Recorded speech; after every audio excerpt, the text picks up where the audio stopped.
Okay, welcome in everybody. As we promised, it's U.S. Open week, and we have a very, very special guest who has played in the U.S. Open a few times or so, and also especially at the course we're playing this week, which is Pinehurst Golf Course number 2. We're joined by Steve Elkington, major champion and just all-around great guy, great player, still has the sweetest swing in golf. Steve, welcome in. How are we doing today, Frank? We're good. We're good. I am excited about Pinehurst number 2 for a number of reasons, but I think the main one is, well, there's two. Well, Sunday is Father's Day. That's important because that really gives us the free shot at the couch for the whole day, right? I mean, if we want to play golf before and then come back and have some steaks and watch the golf. 2, I don't have to play Pinehurst this week. That's a that's a win for me. Understood. I've played never in competition like you have, of course, as we well know. You're a great player. But I recently played Pinehurst number 2, and I will tell you, as we talked earlier, there are situations out there that are very different than anything anyone's really seen, especially the amateurs. The pros, you guys are used to it, but it's going to be different. This is going to be a pretty exciting U.S. Open, I'm afraid, especially with these the greens that they've changed over now to the gone away from bent a while back, but they're on that what is it called? Ultra turf Bermuda, I believe it is. Yeah, it's some sort of a Bermuda strain, but I'm sure the reason they changed it, Frank, is so they can keep it much drier, much bouncier. When it gets hot in the summer in North Carolina and you have bent grass, they've got to put a fair amount of water on there. And really the whole essence of this course, we have a bit of a sort of a recipe this week for maybe one of the hardest U.S. Opens that we've seen in quite a while. We've got a golf course, Pinehurst number 2, that was built in, something like 1901. Donald Ross, he actually put these greens flat smack on the ground, they say, but in the 1936 PGA Championship, they were very low and level to grade. By the time in 1948, when Donald Ross passed away, they had started to hump up, and they said this was caused from so much top dressing.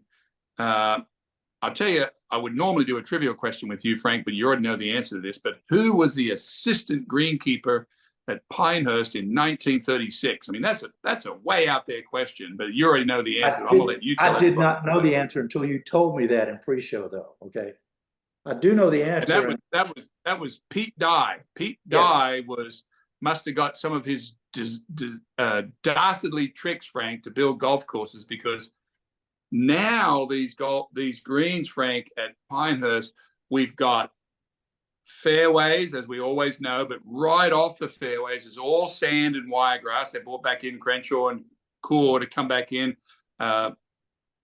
Core is from North Carolina. He went back and put the clumps of wiregrass everywhere. So now, if you miss a fairway, there's only really 2 things can happen. You can either get a decent lie in the sand or a little bushy area, or you could be stone dead right behind a piece of this wiregrass where you can't really do anything about that. Now, that's one thing. That's one ingredient. The second ingredient is it's going to be firm, and they've got these greens now where they call them turtlebacks. All this top dressing's been going on for 50 years. And I've told you before, I don't think you can top dress so much where it gets 8 feet above the ground, but I think they probably dug out around the greens to get these enormous turtlebacks almost on every green. And Ben Crenshaw recently famously said, you don't hit greens at Pinehurst. You just sort of measure how many you've visited each day, because there's so much, Frank, about being on the green, then it rolls off, and where did it roll off to, and how do I get this thing up and down? I've seen some videos. Tiger Woods is out there, Jordan Spieth, JT. They're all out there spending all their time chipping around because they know that almost every hole you're going to be off the green, down, around, and in these places. And you have the opportunity, as I did very well, to have multiple visits to those greens, which is dastardly. Yeah. It's really is. You know, something I was reading, didn't talk about this, I don't believe, but when Donald Ross originally designed those, he was more about undulations on the green as opposed to building turtlebacks. Is that correct? Yeah, the way I read it, the same as you, and talked to Pete Dye, when I was building the golf course with Pete at New Orleans, we built the course TBC. He had it on the ground, but undulating on the ground. Right. And as they put all this sand on, they just started to rise up, and now we have a whole different dynamic. Well, where did Pete, if he was there working under Donald Ross, where did Pete come up with all the damn water he put on TPC Sawgrass? Because there is no water in Pinehurst, basically. I think there's one tiny little water hazard on hole 16 which is probably the hardest hole at Pinehurst. We can talk about some of the hard holes, but number 16 at Pinehurst is 529 yard par 4. And I played it in the Tour Championship, and I think I played the one that Payne Stewart won as a par 5. So you rip one off there this year, Frank, 300 yard, you're still going to be left with a 225 yard shot to a green that was built for a par 5. It's the smallest green on the golf course. So that's going to be very interesting hole coming down the stretch on Sunday. And played the second hardest hole, by the way, in the 2014 U.S. Open there. It was number 2. Well, I'm not surprised by that. Yeah. And it had 16 and a total of if you add up all 3 of the previous Opens, the 99, the 05, and the 14 Open, 16 had a total of 68 over those 3 years, double bogeys on that hole. Yeah. That's a bunch. Well, someone may ask, well, what does this course suit? Who does it suit? Well, we know every single person's going to enter the rough because nobody's going to drive it in these little ribbon-like fairways. The fairways are quite generous because there is only one cut. It's just the fairway. And then it goes straight into sand. It's literally, you're on the fairway and you take one step. You know this because you were just there. One step, and now you're in, what is it, Frank? Sand and wiregrass, right? Yes, it's like going to hell. It's like, actually, to me, it's a lot like desert golf almost. I mean, it really is without the cactus. I mean, it's difficult. And there's all that wiregrass that's there. You can be stuck in that and you have no shot. I mean, you can hit a great shot in the fairway, just draw it out a yard left of the fairway or right of the fairway, you could be in deep trouble. Yeah, and, you know, Martin Keimer, who had a really good week last week at the LIV tournament in Houston, I know that because I was there and watched some of the LIV players come through. Martin Keimer hasn't been anywhere for years, but he won this tournament in 14 by 8 strokes.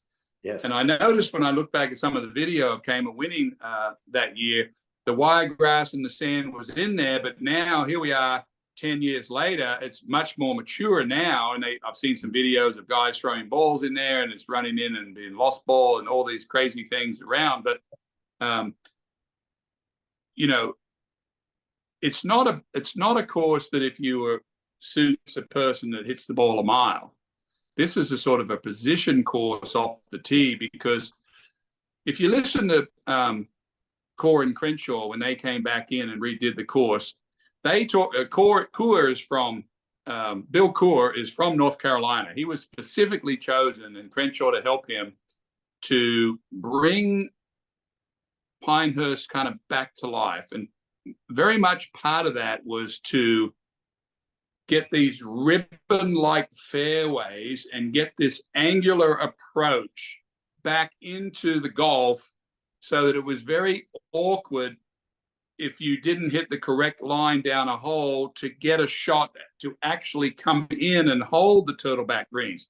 To give you an example, I think number 2 is one of probably the hardest hole on the golf course for me. It's a very long par 4, like almost 500 yards, but the green is set at a diagonal of about 30 degrees. Okay, whatever. But if you were to drive the ball down the left side of the fairway, you've got a pretty open shot into that angle. But if you hit it over on the right, you got no angle. I mean, Retief Goosen there in 04, he was #1 player in the world, I think. He was defending U.S. Open champion. He was in the final group on Sunday. And he just made a mess of number 2 on Sunday. He just drove it in the right rough, just barely. Hacked it down there short of the green. Couldn't get the ball onto the green from short right, chipped over down the other side, back up and three putted. I think he made triple, and that was the end of his tournament. He made triple there, shot 43 on the front, shot 81, and he was gone. Michael Campbell, of course, won that tournament. The New Zealander beat Tiger Woods by 2 strokes. Just a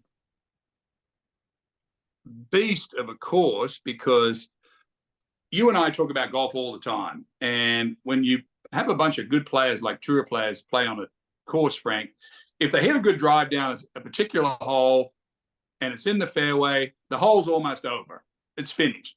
It's easy from there. They hit a wedge on or a 9 or an 8 and it's over. Well, that's not the case this week. You're going to hit those good drives in the fairway, but now you got to remember, you've got a tabletop green, but on every edge of the table, it falls off. So you've got to try to make sure you get it in the biggest, fattest part for you. Might not be anywhere near the flag, but you've got to get it up on the tabletop. So how do you go flag hunting? Let's say it's Sunday afternoon. You've just made the turn. You're down 2 strokes. What do? Do you start trying to win it on number 10, 11, or do you pick your poison? It's very hard to attack. Particularly, there might be a few holes you can attack. I'm looking at the easy holes on this golf course. When I say easy, hole number 3 is a sort of a short hole. You asked me what would happen at the turn. It's the shortest hole in the course. It's a layup and a wedge. The 5th hole's a par 5. Will be made lots of birdies on 5. 7th hole's okay. You can knock it in a layup off 7 and play a 9-iron or a wedge into the green. 10th hole's a par 5. That's a birdie opportunity there. And 13 is a little par 4 up the hill, only 380 yards. Frank, there's not a lot of birdies on this course. I mean, we're talking about, I think when Payne Stewart won, it was over par 1. I don't know if you have the scores in front of you. Michael Campbell Payne was over par. He was 1 under in 99, but he was the only person to par. That was it, needless to say. Yeah. So to answer your question, it's a little bit redundant, but if you're 2 shots off the lead with 9 holes to go, I'd keep doing what I was doing. Maybe someone might fall over. Yeah, exactly. Well, that's the good players do that, as you well know. You yourself played that game before, and you let the others fall off, and you just do and play to your plan and watch what happens. Nicholas was a master. Your hero was a master at that, letting the other people just fall off. Listen, you mentioned your Jason Gore interview that will be coming out. I had an opportunity to watch it, and I would implore everybody who's listening to this one, that is a great interview, really interesting stories. And he talks a little bit about being a nobody that became a somebody in that. I don't want to spoil it for the people, but it was really a great story. But out of that, I heard something that I really want you to share on this show. And that's when you were playing it that year, your father, I think, was in the gallery, and he came up to you mid-round and had a comment for you. Well, I was about, I don't know what I shot in the tournament. I was about 12 over or something. I'm literally bogeying every hole. And my dad came up to me, in Australian humor, and he said, are you going to just bogey every hole? Is that what you're trying to do? And I said, basically, Dad, I got 6 holes left. I'm 12 over. I'm going to be 18 over by the time I get in. So it takes a bit more clarification. So that night when we're having a beer talking about it, I said, Dad, when you're 12 over, you don't really have a lot of patience to hit the ball 30 feet to the right of the flag with a wedge, because you're afraid of going off the drop off again for the 47th time for the week. If you're in the lead or near the lead, then you're very comfortable hitting it 30 feet to the right of the flag, 20 feet away, and 2-putting. You're making a 2-putt and move on, maybe make a birdie. But when you're as far out of it, I don't think anybody has patience to start shooting wedges 40 feet, 30 feet left or right of the flag. So that's how you get to be 18 over, Frank. You just keep hoping that you're going to make a good shot and make a birdie. I did that very quickly, playing not the tees that you played when I was at Pinehurst recently. Well, let's now. What was it? Let me ask you something, because you said that. What? Huh? Go ahead. Sorry. What was the score? What did you shoot at Pinehurst, and why did you shoot higher than you thought you should? Well, 94 is what the score. I went back and checked. I shot a 94, and I thought I should have probably done 8 to 10 strokes better than that because I was really playing pretty well. But as you said, there are 3 ways to attack those greens, or not attack them, but to play those greens. And you said that earlier. Why don't you share with our listeners what 3 ways do you approach the greens at Pinehurst? Well, if you miss a green out of the mix, if you miss a green at Pinehurst, right? You have one of 3 decisions to make. One is to go up. We'll call that. There's only 3 ways that you can stop a golf ball. One is altitude, straight up and down. That'll stop it. That's one. 2 is spin. Is the lie good enough, and do I have enough room to be able to impart spin to make that ball check? That's 2. And 3 would be friction. Friction meaning I'd play the bump into the bank and pop it up.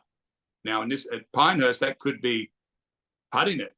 I was watching a lot of videos today before this show, and when you arrive at this missed green that we are speaking of now, it will almost tell you which one is not going to work and which one is probably going to work. You'll look at the lie and go, well, the lie's too tight, the pin's too tight, I can't go up, I can't spin it, so I got to putt it. So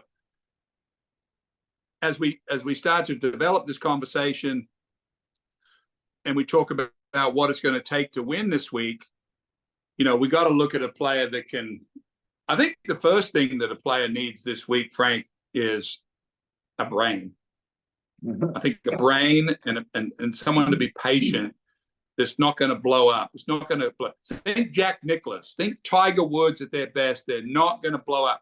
Brooks Koepka, by the way, is very good in majors at just sort of being stoic and just, I'm going to accept everything that happens. I'm not going to blow up.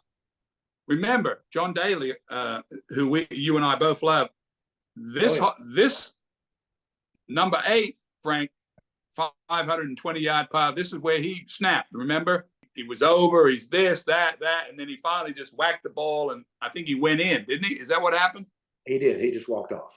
That was it. Yeah, he had enough of that. Very happy that week. They were thrilled with him. Yeah, that was. It smoked his. I think you're 100% right. It's talking about the 3 ways you get that ball to stop on the green. I tried all 3, and none of them worked for me that day. At Pinehurst number 2, none of them worked. I probably should have. Well, let me ask you a better question. Okay, a lot of people can't flop the ball or can't make it do that, can't spin it. Can you putt it? Will a putter work most cases? Well, yeah, I'm sure it will, just depending on how they set that course up around the greens. But I could have that day. I didn't do it. I was trying to act like I knew what I was doing, the people I was playing with, instead of doing what I was trying things I didn't do well and had not practiced. Yeah. And when you do that, you just set yourself up for failure. And I did that day. I was so frustrated yet so excited to play that golf course. I played it before, but I just was really excited that week to play. And I just played so poorly. It was frustrating. But I'm going to go back and probably with you, and we're going to go back over there, and I'm going to let you experience the Frank experience. I would like to take another crack at Pinehurst number 2 now that's been redone. Oh, now, yeah. The interesting thing that I'm looking forward to seeing this week, Frank, is when a player just misses a fairway and it goes stone cold motherless right behind a piece of wiregrass, and he's just sort of, if it was in the right rough, he could have both feet in the fairway and be unplayable, literally, right? Is that true? Yes, absolutely true. Yeah. It's going to be interesting to see how these players handle it mentally. Now, what does it take? Well, we know it'd be great if you could hit every fairway. It's not a bomber's course, by the way, because Core, Crenshaw, Ross, they've all pinched in. Think about this green ribbon going through the golf course of basically a sand dune now, and they pinched it all off at 300, 320. I just did the flyovers. We'll have all the flyovers this week on our site. My descriptions of every hole. I've done them right here. Here's one right here. Here's let's see. Here's number 18 right here. Basically, we've got the yeah, it's all pinned. Every hole is pinched off. So could Bryson DeChambeau hit it down there 350 yards every hole? Maybe, but he's going to go into Wiregrass.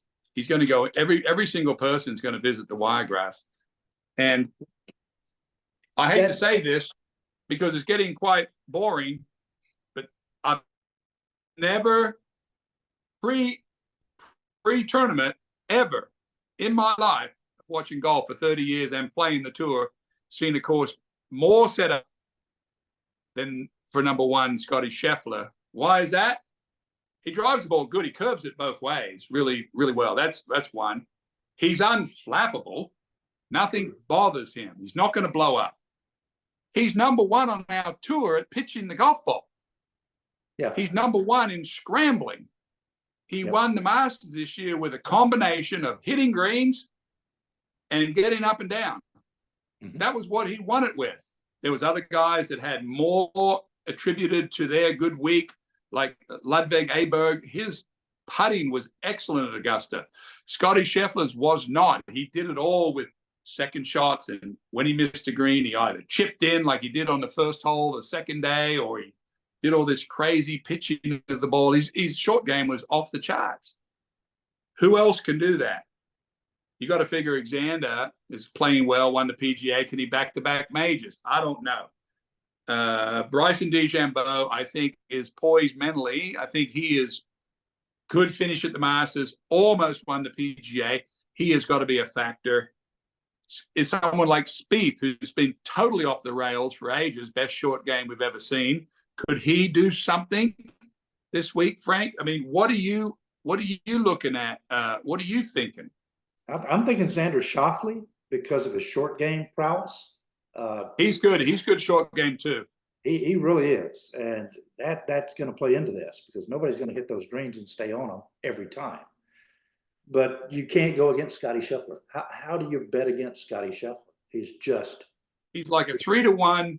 Yeah, he's like a 3-1 favorite in this deal. So we got Payne Stewart, super rhythm player, very patient, drove it in the rough on 18 of the 72nd hole, playing against Phil Mickelson right after he birdied the 17th hole, the 71st hole of the U.S. Open to take a one-stroke lead.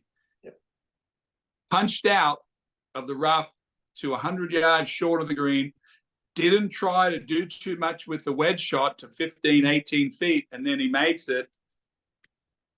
To me, Frank, he had already totally accepted being in a playoff with Phil Mickelson when he played the way he played the 18th hole, but he left himself with that 15 to 18 miracle putt, and that's what's on the back of the 18th green when Payne made this putt on 18. Well, he won putted the last 3 holes. He won putted the last 3 holes, and that was phenomenal golf to me. We saw Michael Campbell win in 05, holding off Tiger Woods and just getting the job done. We know we know how much pressure that Michael was under. 2000 and what was it? 14? 2014 with Kaymer. Martin Kaymer was the number 1 player in the world, won by 8 strokes, just completely blitzed the field. But it's a little bit different a golf course now. It's a different cast of characters. We have one guy that is so superior than everyone else, tee to green, around the green. We got 1 or 2 others, and I'm mentioning Schauffele, maybe Bryson, that are maybe Morikawa. Morikawa's not a very good chipper. He finished second. He's finished second 2 or 3. He must be getting tired of getting beaten, but Morikawa's not a great pitcher of the ball. That's his weakness. His weakness is chipping and putting. His strength is hitting the greens. He won the British Open a couple years ago. Just a machine from tee to green. I don't think he'll be in the mix this week. Again, it's early in the week. We have to see how everybody's playing and practicing. And I'm anxious to hear your input because you'll be talking to a lot of the people all of the players and friends of yours that are over there.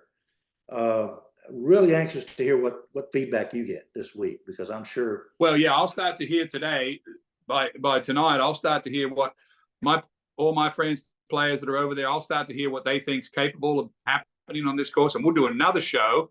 But could this be a week of a guy like a Brian Harman, who won the Open Championship last year?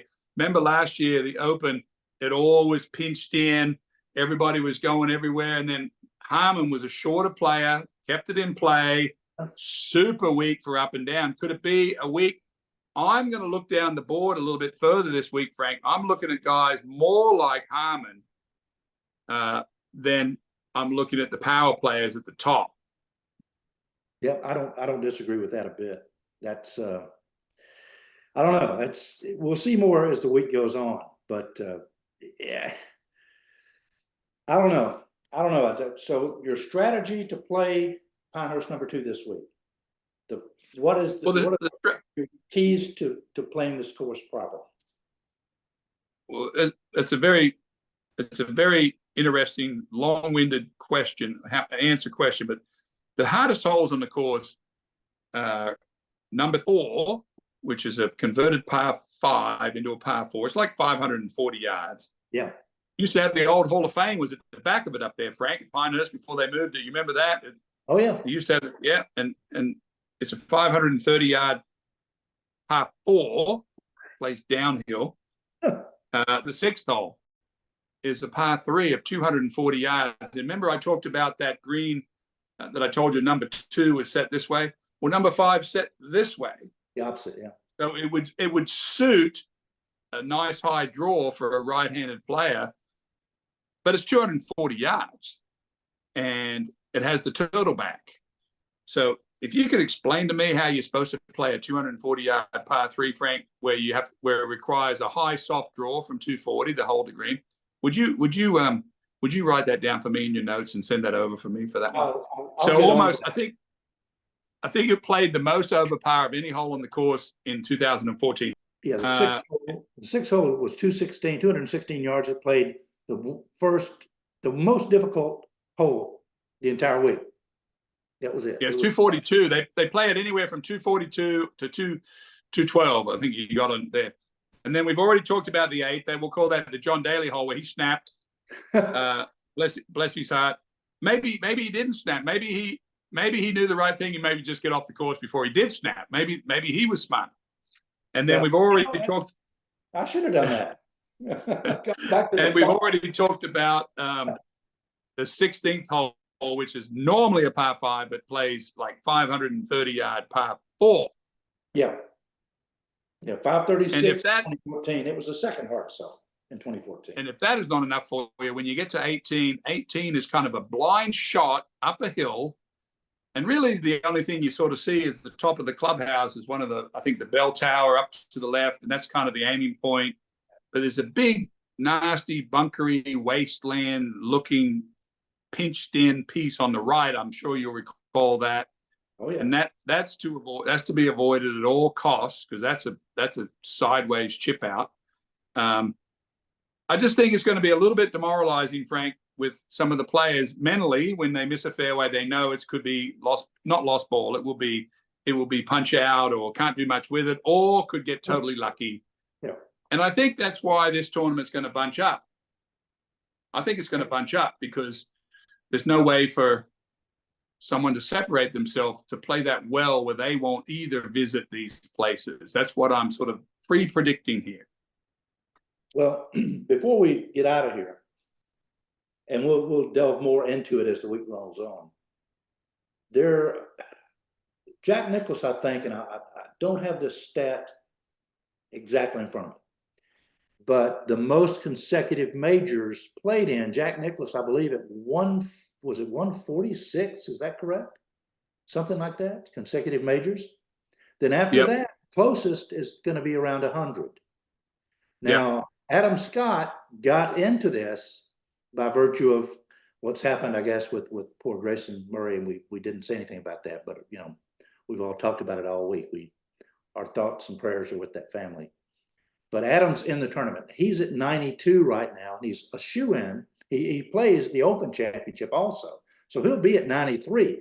He's working his way toward at least 100 consecutive Open or consecutive majors, I should say. And Sergio Garcia has gotten into the tournament now. So that's 2 years in a row that Sergio got in by the skin of his teeth. So, and you just attended the LIV event there in Houston. Who out of the LIV group outside of Brooks Koepka do you see that's playing their game well enough to perform well at Pinehurst? David Pugh, P-U-I-G. I think that's the pronunciation. I think he finished third yesterday. I was out there and watched David Pugh hit the ball. He's a young Spanish kid. I just couldn't believe what my eyes were telling me when I saw him.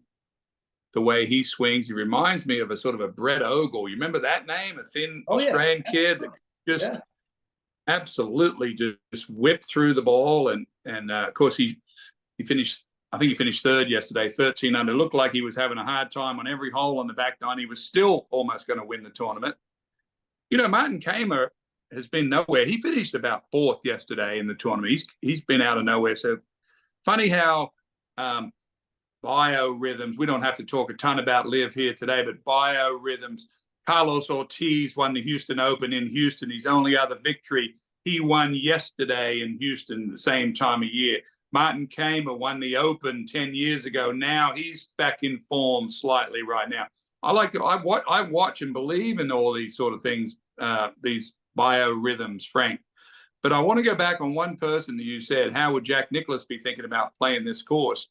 And I think I know how he would be playing Pinehurst this week. And we'll finish the show with this. I think Jack this week, at all costs, would hit these fairways. And what I mean by all costs, he'd take the 1 iron. If he didn't think he'd hit the 1, he's always said this, I'd hit the 2. If I didn't think the 2, it'd be the 3, it'd be the 4. He would go until he got it in play, and he would play that golf course with the most odds in his favor. I've told you this a million times. The tour players are the most risk-averse people in the world. We don't really take on a bunch of shots we're not any good at. Well, Jack was the best at that.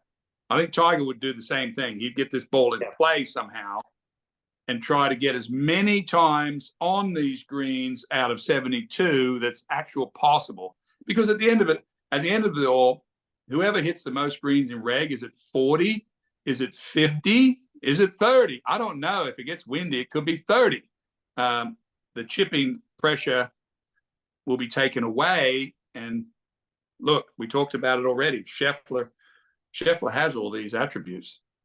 He does. He does. Great stuff, Steve Elkington. You certainly know a lot about that place and a lot about the game of golf. And as always, I appreciate your knowledge, your friendship, and all the interaction that we have together when we do these things. And then off the show also, it's a lot of fun talking to you. So thank you again. And I'll go gather some information, and we'll have another chat in a day or so. I'll gather some more on my side over a Glenlivet on the rocks tonight. So thanks, Steve. And if we're in Pinehurst, we'd be at the Pinecrest Inn tonight on the porch in those rocking chairs. Absolutely. Thanks again, buddy. See ya. See ya.